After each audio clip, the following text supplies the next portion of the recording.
Magandang lalaki ho ako at 9:43 I am back with my black bag. Ay, na-miss ko kayo talaga, oo. Ang hirap magprograma ng wala kang mikropono sa harap mo. Nanonood lang ako kay Kuya Poy. Pinapanood si Kuya Poy. At alam ko ang feeling pala ng isang nakikinig o nanonood sa FB page. Ganun pala ang feeling. Pag nagpapatugtog ng music, wala kang makikita pala sa FB page. Diba? Kaya mas maganda, magpakabit na tayo ng signal cable. Diba? Sa Channel 19, nandun ho tayo. Ito si Brother June Banaag, nagpapasalamat sa Diyos. Bumalik ang boses ko. Hanggang sa ngayon may iniinom pa akong gamot. Tayo po ay napapakinggan sa 105.9 sa Mega Manila, sa Davao City. Nandiyan ang mga barkada natin at nakatutuko sa 106.7 sa Cebu, 101.9, 101.5 naman sa Cagayan de Oro City at sa 99.9 FM Dream Radio sa Ormoc City. Siyempre sa Tacloban, nandiyan po ang 107.9 Kaboses Radio Tacloban. Kasabayan din po tayo napapanood sa True TV Channel 19, sa Signal TV at siyempre huwag din pong kalimutang mag-subscribe sa ating mga social media accounts. Ang programang Dr. Love ay sa inyo po from 9:30 until 11:30 in the evening. 9:30 till 11:30 Mondays to Fridays dito po sa 105.9 Radio True FM. Magkakasama tayo at daming mga kwentuhan. Na-miss ko yung ating mga listeners talaga. So, welcome back and I am back. Alright. Pagbabalik po natin, ihatid natin sa inyo ang mabuting balita ng Panginoon sa araw na ito ng Lunes at 13 ng buwan ng Enero. Nga pala, January 13, birthday ng aking kapatid na babae. Sumalangit nawa ang kanyang kaluluwa. Oo, wala na. Ando na siya sa langit. Ewan ko kung may celebration ng birthday sa langit. Alam ko, busy sa pagdarasal sa purgatorio yung aking kapatid. Kaya huwag na natin siyang istorbuhin. Naalala ko lang na birthday niya ngayon. Pagbabalik natin ang mabuting balita ng Panginoon para sa araw na ito ng Lunes. Pagkain pang-spiritual.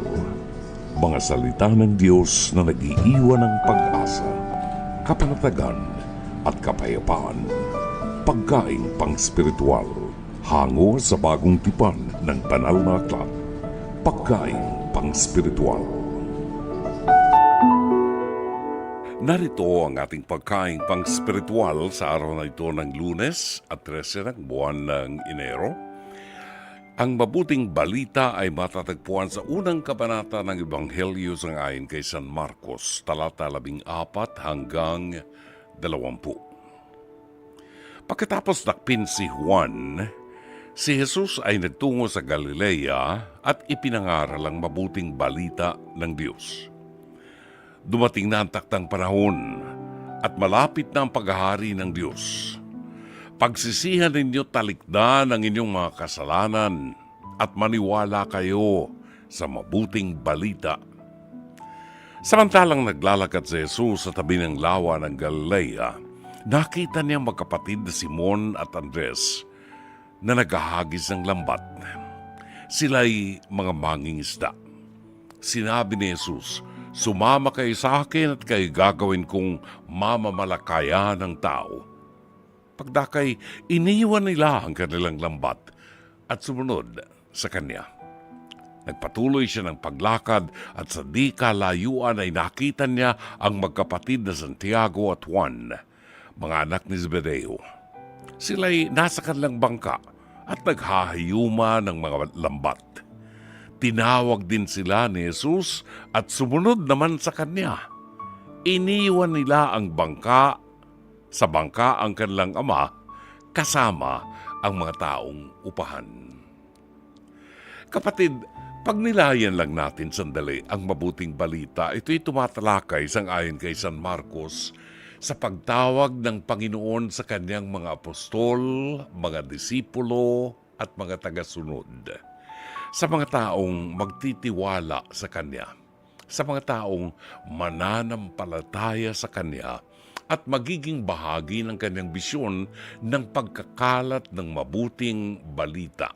The threefold mission of Jesus. Tinawag niya ang magkapatid na Simon at Andres samantalang siya ay naglalakad sa tabi ng lawa ng Galilea. Tinawag niya ang mga anak ni Zebedeo, si Santiago at Juan. Napo na ba ninyo, kapatid? Nang tawagin ng Panginoon ang mga characters na ito, Simon at Andres, Santiago at Juan, immediately, wala nang question, wala nang tanong-tanong, wala nang second thought. Nang tawagin ng Panginoon ang mga taong ito, immediately iniwan nila ang kanilang ari-arian. Iniwanan ang kanilang bangka, iniwanan ang kanilang lambat. Si Santiago at Juan, iniwanan ang kanyang bangka, iniwanan ang kanilang ama, si Zebedeo, at ang mga taong upahan. Wala silang iniisip, walang pakialam. Paano mga taong iiwanan ko? Paano ang sweldo ng mga taong inupahan ko para tumulong sa araw na ito? Paano ang pamilya ko? Ang sabi ng Panginoon, sa mga susunod sa akin, tandaan niyo, ang nagmamahal sa kanyang mga magulang, kapatid at asawa ay walang karapatan na makasama ko. Hindi kayo karapat-dapat sa aking pag-ibig.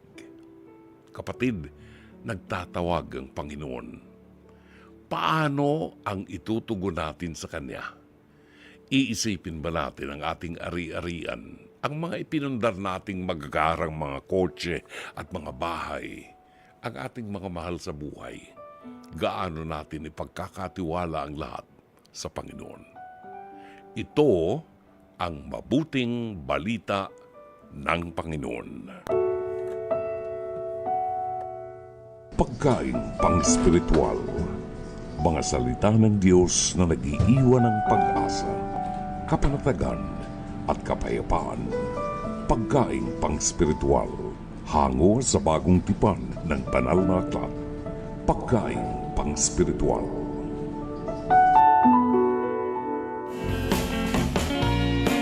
Okay, 9:54 sa bahaging ito ng ating programa, ating puntunghayan ng ating Pes-to-Pes, hirit ni Dr. Love. Ito po ay hango sa programang Face-to-Face Harapan na mapapanood po sa Channel 5, TV5 mula Lunes hanggang Biyernes alas 4 hanggang alas 5 ng hapon sa pangunguna ng ating batikang broadcast journalist na si Corina Sanchez Rojas. Kasama ang harapang tagapayo si Attorney Lorna Kapunan, Dr. Camille Garcia at ang inyong lingkod, Brother June Banaag, OP and Dr. Love ng 105.9 True FM. Pwede rin po kayong tumawag sa ating programa sakali man pong gusto nyo mag-react sa ating mga mapapanood ngayon. Ang ating hotlines ay 8689-3289 at 8689-3290. Maaari din kayong mag-text sa ating programa para mabasa natin at mabigyan daan yan, Pag-text kayo sa Dr. Love Facebook Messenger o kaya mag-comment sa ating live stream. Panoorin po natin ang ating episode ngayong gabi, pinamagatang Rent-A-Cariton. Narito at panoorin natin ang ating episode sa Pes-to-Pes, hirit ni Dr. Love. Ang kariton na sana raw ay simbolo ng kasipagan, ngunit siyang nagtulak sa sigawan, murahan at gulangan. Heto na, ang nagrereklamo. Jojit, humarap ka na!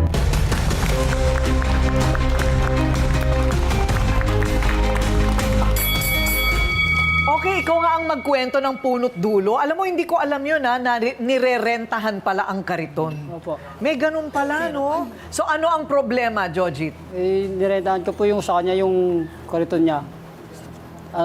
Nagbigay po sa kanya, sa asawa niya ng 100. Bago po, pag sorry ko po ng kariton, maayos naman po. Sabi niya nasira daw po. May sinugod niya ako sa bahay. Galit na galit. Pag di ko raw nabayaran ng 1.5 yung kariton, papabarangay niya raw po ako. Okay, so ang pagrenta sa kariton kada araw ay 100. Opo. 100. Pagkatapos, ang kita mo sa isang araw, magkano?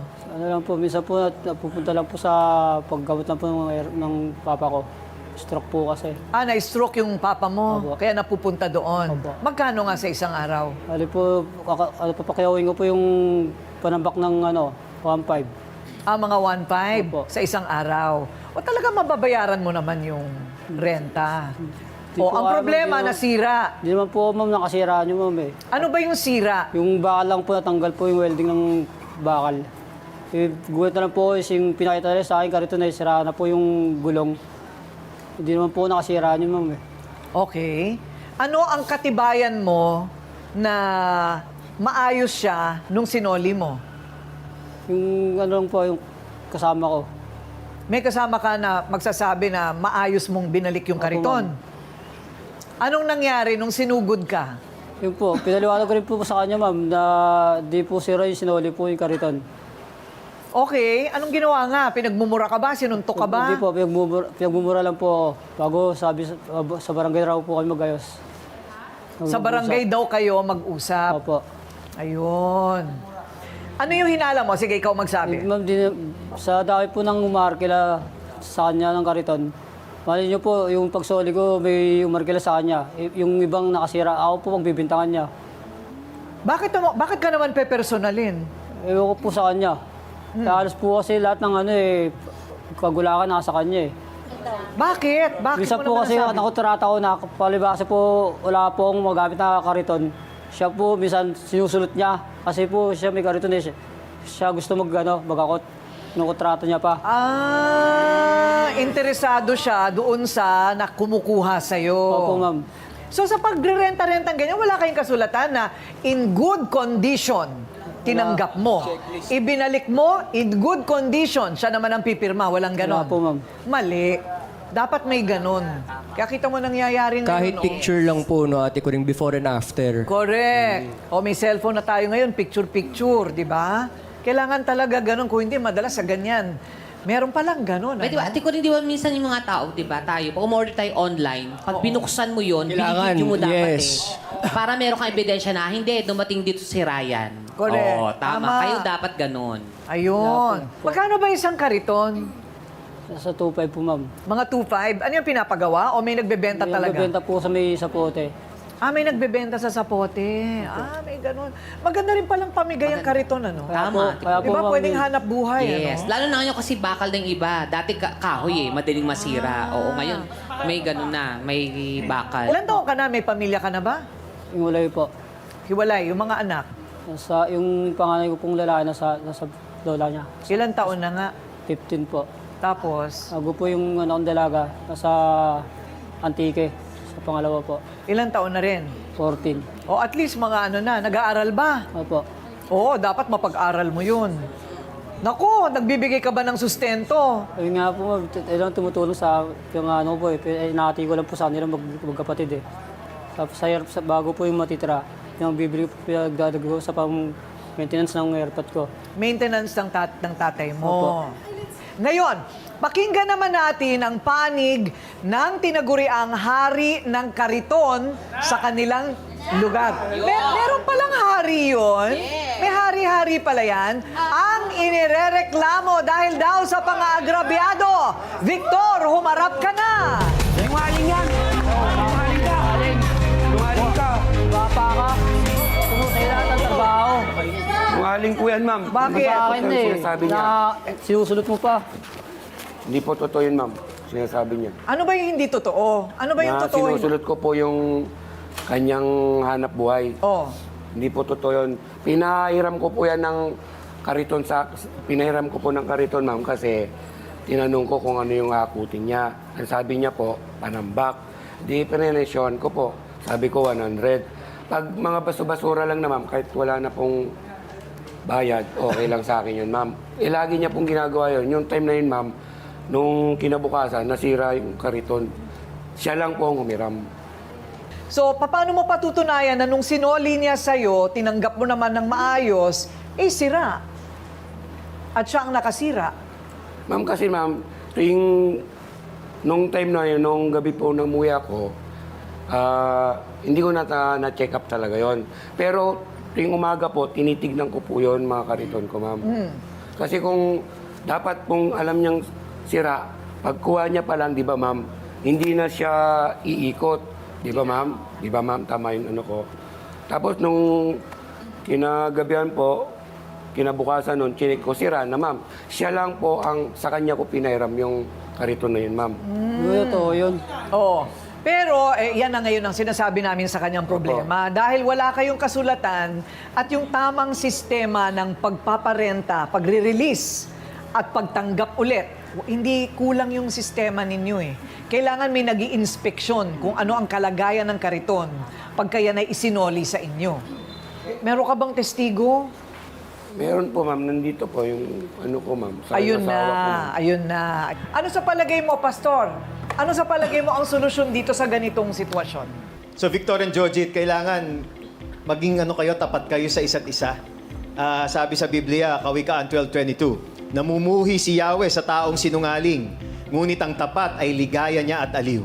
So I think you settle it sa sarili ninyo. Totoo ba yung sinasabi mo na wala ka naman talagang kinalaman dyan? Victor, totoo ba yung sinasabi mo na talaga namang sinira mo? Kung pinapahalagahan mo yung negosyo mo, sarili mo, bigyan mo rin ng pagpapahalaga yung kapwa mong nakakababa sa'yo. Yung mga kapos sa sarili, sa kabuhayan. Mahalaga na maintindihan natin yung mga bagay na ito, yung nasa ng ating yung mga desires in our hearts. It reflects our actions, it reflects our decision making, and it reflects how you relate to each other. Nakikita kung paano nyo tinatrato ang isa't isa. Gusto mong buntalin, gusto mong awayin. Pahalagahan nyo ang isa't isa. Gusto nyo namang maghanap buhay pare-pareho. Magsabi kayo ng katotohanan para magkaroon ng kaayusan. Sa lahat ng pangyayari sa buhay natin, sitwasyon, palagi tayo may natututunan. Sa mga nangihiram, dapat pag nanghiram ka, itrato mo yung pinahiram sa'yo na parang sa'yo rin. Correct. Huwag mong bahala ka na, hindi naman akin to, babayaran naman kita. We need to learn the lesson na kahit yung buhay natin, pahiram ng Diyos. It's a gift, but we were called to be stewards of the gift. Pahalagahan kung ano ang mayroon tayo, pahalaga ng hiniram, binili, anumang bagay na ikaw ang may take responsibility. That's the lesson for Jojit. And another thing, very important for all of us, stop na yung pa-victim. Hindi tayo biktima ng sitwasyon natin. We must take responsibility. We must assume the responsibility that there are people who will help us. Practical steps, legal steps, and the help that will come from God. But ultimately, the decision manggagaling po sa ating mga sarili. To take on the action, to take on the responsibility that I am in charge of my life and I am not a victim. Ayun, kailangan kayo ang mananagot sa sarili mo. Ayun. Oo, tigilan na yung pa-victim effect na yan.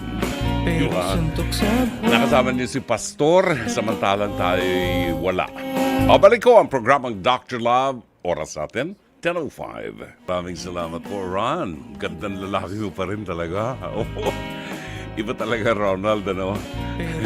hindi maiwasan yung gandang lalaki. Lumilitaw talaga, nagliliwanag, eh. No? Ingat pag-uwi. Thank you. 10:22 ang tupak na oras. Narito ang ilan sa mga nag-text sa atin, bago natin ihatid sa inyo si Lance Abilion. Si Roberto Ignacio ng Pasay City, buwabati na magandang gabi and welcome back. Sabi niya, naalala ko nung ako'y natulog sa concert ni Olivia Rodrigo noong October 5, 2024. Tinawag ko sa kanya pinsan, katulad ng ibang Pinoy fans na crush ko na si Olivia Rodrigo. Hopefully, makabalik siya sa Manila soon. Present po ako sa Pasay City, si Roberto Ignacio. Tinulugan niya yung concert ni Olivia Rodrigo. Sayang naman Sana binayad mo. all. Sana all. Angelita Banataw ng Pateros, maraming salamat. Welcome back. Glenn Leiva ng Antipolo City. Francis Anthony Gador ng Antipolo, praying for your fast recovery. Actually, pag tagal nagsasalita, sumasabit yung aking boses. Si Mario Leiva Jr. ay buwabati rin at shout out kay Carmelita Lina Neira ng Hong Kong. Marvin Sandro Riabad, nagpapacheck ng attendance from North Caloocan. Maria Luisa Cacnio, magandang gabi ho. Evelyn Fortunado. Jel Rialon, magandang gabi. Maraming salamat din kay Nilo Cardona. Welcome back sa pinakagwapo sa buong Pilipinas. Huwag na, baka maraming tatampon yan. Roel Malvar Crisostomo ng Bacoor, Cavite. Engineer Mercy Santos, barkada natin to from Pasig City. Magandang gabi. Nicole Sueño ng Antipolo City. Nere Keren Blow ng Oriental Mindoro. Simple Rai Shinko. Maraming salamat. Salamat sa Diyos na kabalik ng boses mo. Hindi pa rin po masyadong nakaka-recover. Pero maraming salamat, may lumalabas sa boses. Rufo June 5 Lozada Jr., Lanza Belion, Lori Feria Flores ng Pasay, Miles Macabentaraya, kaibigan, Shalom Aleichem, Shari Picho ng Seattle, Washington, Avalon Mites, and Emerson Alvarez. Buwabati ng magandang gabi, welcome back. Check po ako ng attendance, pa-shout out kay Joy and Agnes Alvarez ng Bohol City. Huwag kalimutan, nakikinig from Davao City ang mag-ina ni Giorgio and Mami Lorlene Gonzalez, ang ating mga kaibigan sa San Rafael, Bulacan, Ika Villanca at Alfred Saban, ang kaibigan natin from San Juan, Lilibet Pernesita, ang mga matalik nating kaibigan sa San Pedro, Laguna, sina Riza Templado na parang kape, Yek Lopena, Mari V. Viola ng Baguio, Beth Villa Gonzalo ng Makati, at Myra Bulisay Lee ng Quezon City. Magandang gabi ho. 25 minutes after 10. Sa oras na ito, ibalik na natin ang ating panauhin. Si Lance Abelion na naghanda ng kanyang piyesa para sa atin ngayong gabi, ang ating always itinatampok tuwing araw ng Lunes sa programang Dr. Love, ang ating spoken word artist, si Lance Abelion. Welcome back, Lance. Yes po, same po to you, Brother Jule. Welcome back po at magandang gabi po sa ating mga listeners ngayong gabi. Thank you so much. Na-miss kita ng 2 linggo. Same to po, na-miss rin po kita, Brother Jule, 2 linggo. So the feeling is mutual. Yes, the feeling is mutual. Sa mga sumusunod at sumusubaybay sa mga poems ni Lance Abelion, ang kanyang itatampok ngayong gabi ay pinamagatang sa mga umagang kagaya nito. Hindi ba pwedeng palitan yan sa mga gabing malamig na kagaya nito? Di ba? Parang umaga, bukas pa yun di ba?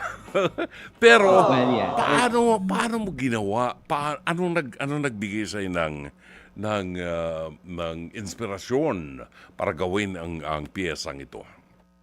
Actually po kasi, Brother June, yung sa mga umagang kagaya kanito, ang inspiration po nito is basically, sinulit ko po ito umaga po ng January 1. So, just this year? Okay. Just this year po, so mga 12 days old pa lang po ang piyesang to. Yun. Meron po kasi akong yearly tradition. Meron po akong tradisyon taon-taon po sa sarili ko na ang paraan po ng pagsalubong po sa bagong taon ay pagsusulat po ng mga tula na may kinalaman sa pagsisimula. Wow!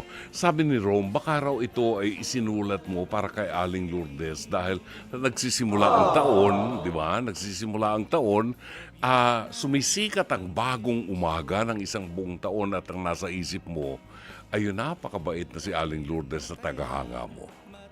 Well, pwede rin po siguro. Dinededicate ko rin po to sa lahat po ng followers ko po at sa mga followers din po. I love you, Aning! Oh, mua daw, sabi ni Aling Lourdes. Oo, mua, I love you mua. to rin po, Aling Lourdes. Po yan, same. Oo. I love you to rin po. Oo, the feeling is mutual. Feeling is mutual. Ating pakinggan ngayon ang tula na isinulat kamakailan lamang po ng ating kaibigan si Lance Abelion, pinamagatang sa mga umagang kagaya nito. Here is Lance Abelion.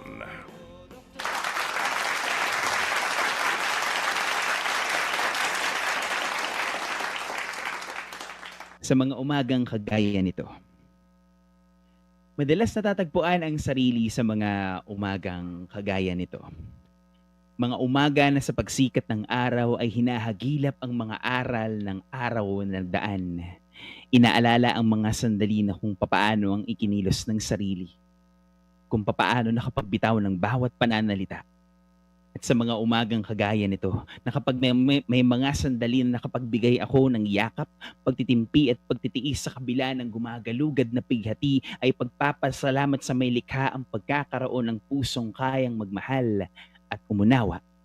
Ang magbigay ng walang kapalit, mag-alok ng yakap na maaring makapagbigay ng init na kung may mga sandaling nakatikim man ako ng mga pangaral, mga pagkalabit ng buhay sa mga bagay na nakakalimutan, mga oras na nakaranas man ng kabiguan, ay mapupunan ako agaran ng mga pagtatala ng mga bagay na marapat na matandaan.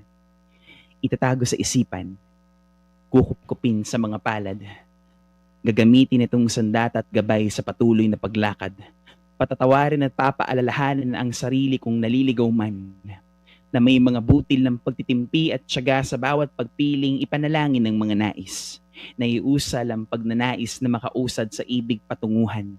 Ipapaubaya sa may kapal ang bawat akbang, hindi babalawalain ang mga biyayang tumatambad sa aking harapan, aakapin ng buo at ibabahagi sa iba ng walang alinlangan sa mga umagang kagaya nito. Lagi akong nakatatagpo ng pag-asa, ng kislap, ng hinahon na oo, na kung may mga bagay mang dapat balikan, ito ay ang mga pagkakataong ang sarili ay hindi sinukuan at pinili ang lumaban, na hindi kailangang mangamba, na ipapaubaya sa may kapal at sa tadhana ang lahat. Laging iisiping ang sarili ay mahalaga at sapat. Magandang gabi po sa inyong lahat. Wow! Thank you! Maraming salamat, Lance. That was a beautiful poem you wrote. Alam kong inspired ka ng gawin mo. I love you, Aning. Well, actually po kasi nung New Year po talaga, every New Year po to, Brother June, may pakiramdam po ko na pag gumigising po ako sa bagong taon ng January 1st, Oo. yung pakiramdam ko po na parang everything is new, lahat. Yes. Parang lahat bago perspective. Sabi nga ni Lord, diba, behold, I make all things new. Yes. So parang sabi ni Lord. So parang, there is a fresh hope. Lalo na po ngayon, ngayon kasi po, bagong taon, so we are in the Jubilee Year of Hope. So, Pilgrims of Hope. So parang, nandun po yung pag-asa na sa bawat araw na bumabangon tayo, there's always hope na makakapitan natin. At yun po, parang, inspired po ako talaga na magsulat. Very Ng good. ganun. Thank you very much, Pastor. Pastor Lance Abelion. Ibang Lance na kasi pag bumitaw, ano, kahit may konting spirituality, talagang makikita mo yung lalim ng kanyang pinanggagalingan. Lance, maraming salamat. Yes, actually po kasi spiritual naman po talaga ang pinanggagalingan. Totoo ko. yan, oo. Lagi naman po At saka talaga makikita mo talaga sa isang taong malalim na yung spirituality. When he speaks, nagsisimula dyan, makikita mo yung hugot niya. Thank you, Lance. Maraming salamat sa iyo. Ang ating spoken word artist, si Lance Abelion, sa programang Dr. Love. Oras natin, ganap ng alas 10:32 ng gabi. The Seekers, I'll Never Find Another You at 10:37. Second portion ng ating programang Dr. Love. Narito ang reaksyon ng ating mga listeners doon sa ating tinampo kanina sa ating Pest to Pest, hirit ni Dr. Love at mga pagbati ho. Buhat kay Lilian Panaligan Buen. Good evening, my idol Dr. Love. Happy New Year and welcome back. Watching from your senior avid fan ng Paranaque City. Ayan. Kahit senior, actually marami tayong mga senior sa mga kaibigan. Rexel John Dakaldakol. Sabi ni Rexel John Dakaldakol. Good evening, Dr. Love. Hinintay ko po talaga ang pagbabalik ninyo. Ang pagbabalik. Naalala ko yung hanggang bukas lang pala ang extension ng The Kingdom. Kailangan makapanood na bukas. Kasi hindi ko napanood bago ko umalis eh. Yun, kailangan. Ay siya, sige. Bukas makita tayo, paring Vic. Buhat po sa Davao City. Buwabati si Mami Lorleen Gonzalez at Amadeo Giorgio Gonzalez ng good evening from Metro Davao. Si Alan Hungko ng Kuwait. Naku, meron naman tayong isang OFW sa Kuwait na natsugi. No? At nang ipadala sa Pilipinas, aba, hindi ito yung binili ko eh. Ano? Mali yung item na pinadala. Ano ba yan? Ibang sukat. Alan Hungko. Asikasuhin mo nga yan. Siguro mo maibalik dito yung bangkay ng tunay na Pilipino. Ang pinadala nila dito may balbasarado. Babae yun eh. Tony Ann Figueroa o Figuerola. Magandang gabi, Brother June. Good advice, sabi niya. Garcia Vincent Garcia. Good evening po, Dr. Love. Watching here in Gloucestershire, United Kingdom. Nakakamiss ang biryani rice at kab sa sawaya. Uy, alam mo ba, Jen, meron akong nalaman. Yung aking anak ay meron pinakain sa akin na sabi niya, Daddy, huwag ka na masyado magkain ng rice kasi carbo yan eh, no? Bawas ka rin ng tinapay, bawas ka ng mashed potato. Ang sarap ng mashed potato tapos meron kang steak. Di ba? Oo. Bawas din ang pasta, sabi niya. Paano yan? Lahat na lang ng gusto ko pinagbawal.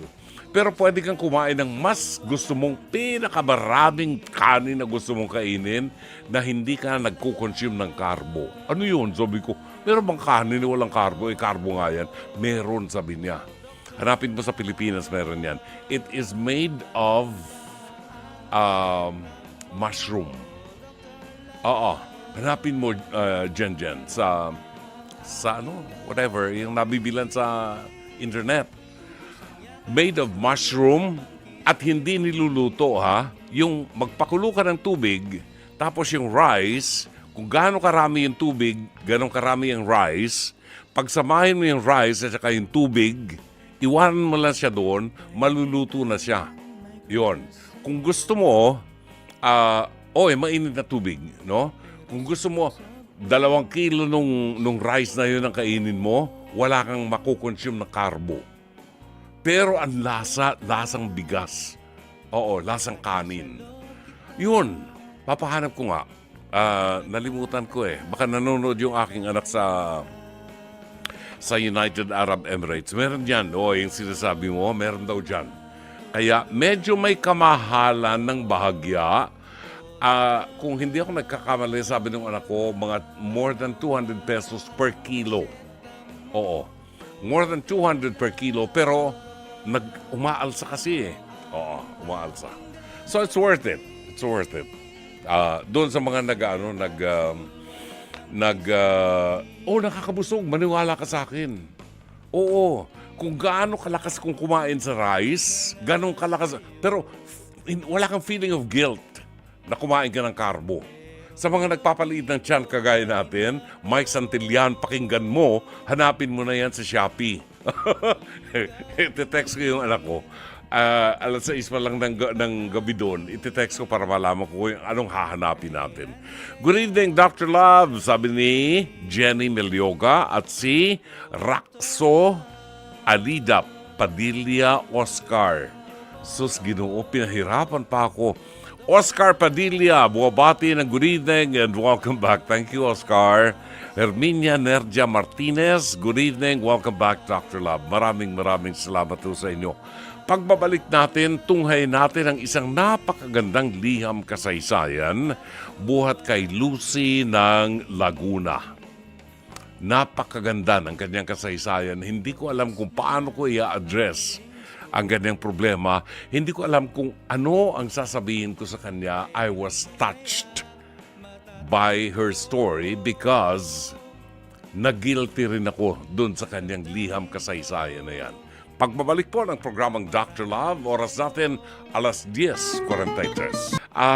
The night before we left United Arab Emirates, ay nag-dinner kami sa labas sa isang Spanish restaurant. And ang music nila, mga Espanyol, siyempre, pero sabi ko, hindi bagay ang grupo ng pinapatugtog nyo. Palitan nyo yan ng Trio Los Panchos. O edi, dumami yung kanilang mga customer. Yun, Trio Los Panchos, Amor. Yan ba yung presyo? Ganun, try natin. It's worth it. It's worth it. Kung walang karbo, oo. Salamat dun sa aking anak, binigay niya yung pangalan nung bibili na gamot. Oo, bawas sugar. Kasi yung carbo, tumataas yung sugar mo dun yung rice. Pag marami, ito mas gaano karaming kainin mo, lasang bigas, lasang kanin, itsurang kanin, pero walang sugar. Oo. Try mo. Magandang gabi rin kay Belen Carpenter na nag-text sa atin. Sabi ni Belen, patagal daw siya nung hindi nagbukas ng radyo. Ngayon lang siya nagbukas ng radyo. Thank you, Belen. I love you. Giorgio Serafica, ang aking pamangkin. Welcome back, sabi niya. Welcome back. And please include in your prayers my pamangkin, sabi ni Belen. Okay. All right, sige. Yes. Oo. Be assured of our humble prayer. Thank you so much. Marivi Viola, maraming salamat din sa iyo. Okay. Oo, Marivi. I-text ko sa iyo, ha? Naghahanap din si Marivi ng ganitong klaseng bigas. Oo, text ko sa iyo, Marivi. Maraming salamat, ha? Thank you. Well, anyway, ang ating oras ay alas 10:49 ng gabi. And here is a very, very interesting story na kanina binabasa ko. Tinamaan ako, nag-guilty ako. Kasi there was a time in my life when I became like a philandering husband and an irresponsible father. And here is the story ng isang anak na dumaan sa ganitong uri ng eksperyensya. Ito ay kasaysayan ng buhay ni Lucy. At ating tunghayan ang ating tampok na liham kasaysayan ngayong gabi.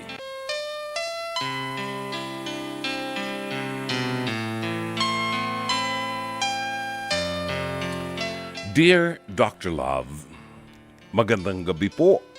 Ako po si Lucy, 32 years old at taga Laguna.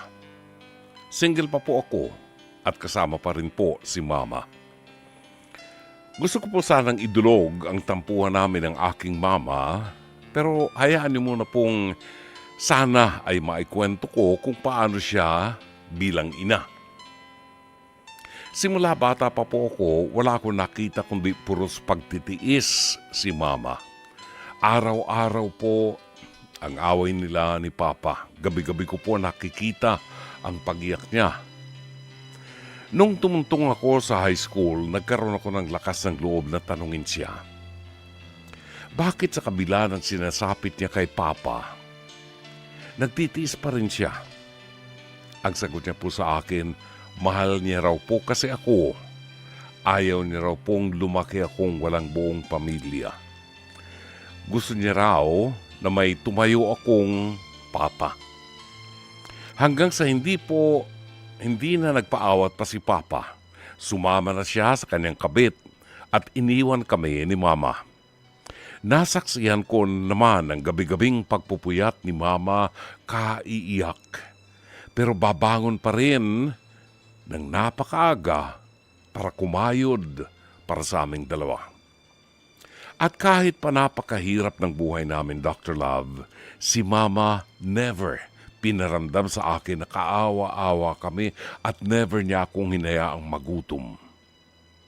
Ganun si Mama. Napakahaba ng pasensya, napakatapang at napaka-positibo sa buhay. Lahat-lahat ng hirap niya. Lahat dahil sa akin. Alam ko yun. Ginagawa niya lang naman kasi ang lahat para sa akin. Kaya naman, nangako ko sa sarili ko na hindi ko siya iiwan. Magkapamilya man ako, hindi ko siya pababayaan. Nitong mga nakaraang taon, mapayapa kaming namumuhay ni Mama.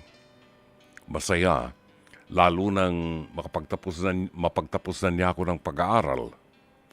Grabe ang saya ni Mama, Dr. Love. Ako naman, grabe ang saya ko nang magkaroon ako ng trabaho at ako na ang gumagastos para sa amin, maging ang mga pagbabayad ng bills. Sinabi ko kay Mama na ako naman this time, ako nang bahala sa aming dalawa. Na ang gusto ko lamang ay maging masaya siya. Gawin ang mga hobby niya gaya ng pag-aalaga ng halaman at mga bagay na makapagpapasaya sa kanya. Pero nitong nakaraang buwan, Dr. Love, nagparamdam ang mga kamag-anak ni Papa. Kesyo ba raw,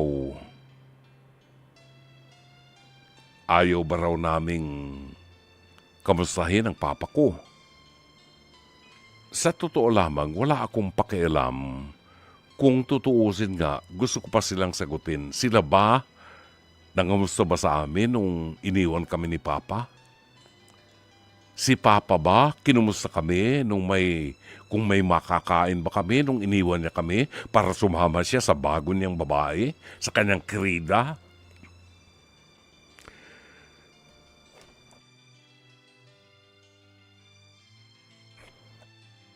Nang ma-ospital po si Mama, may tumulong ba sa amin? Wala. Kaya hanggang maaari, ayoko ng kahit anong koneksyon kay Papa o maging sa mga kamag-anak niya. Pero talagang dinayo pa nila kami. Pero for sure, hindi para mangumusta. Na napatulayan ko na tamang-tama nga ang dahilan. Gusto na raw na umuwi ni Papa sa amin. May sakit na si Papa, mahina na raw, at hindi nila matutukan ang pag-aalaga dahil may kanya-kanya silang pamilya at siyempre hindi nila gustong gastusan ang gamutan. Dr. Love, sa totoo lamang, naiinis ako kay Mama. Walang pagdadalawang isip, biglang umuo. Ayoko po. Bakit niya aakuin yung taong nang iwan sa amin, yung taong nanakit sa kanya, mula umpisa hanggang dulo? Bakit niya aalagaan ng taong hindi naman kami nagawang alagaan? Isa pa, sumama siya sa kabit niya. Pinakasalan pa nga niya. Kaya bakit siya isasauli sa amin ngayon? Si Mama pa ang lumalabas sa kabit ngayon. Kahit kami ang naunang pamilya. Dahil pinakasalan niya yun. Tapos ngayong wala na siyang silbi, ibabalik siya sa amin. Ayoko po. Tutol po ako. Ako na ngayon ang gumagastos sa lahat. Hindi man lang ako tinanong ni Mama sa opinyon ko. Ang sinabi lang niya sa akin, kailangan daw kami ni Papa ngayon kaya tulungan namin. At bakit nakalimutan niya ba? Kami nga, buong panahon kaming walang tulong buhat kay Papa. Please po, I need your advice.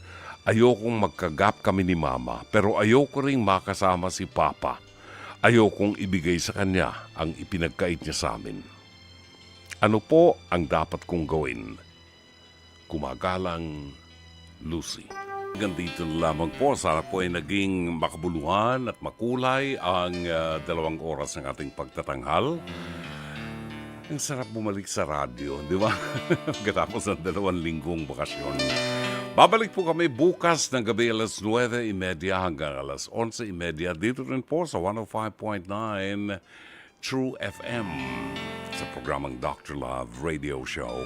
Maraming salamat po sa buong production staff natin, sa pamuno ng ating General Manager ng Nation Broadcasting Corporation, Mr. Raul de la Cruz, ang head ng ating Programming and Production, Alvin Maanyo, ang ating Operations Manager, Cherry Baile, Producer Jen Morales, at Mike Santillan, ang ating Technical Director ngayong gabi, si Sheikh Mamaril, Direct Sheikh Mamaril, ang Radio Studio Technician natin, as always, Rom Ortigas, PA and Avid Operator, Mike Bulayog, at ang ating TOC Switcher, si Bong Carpio.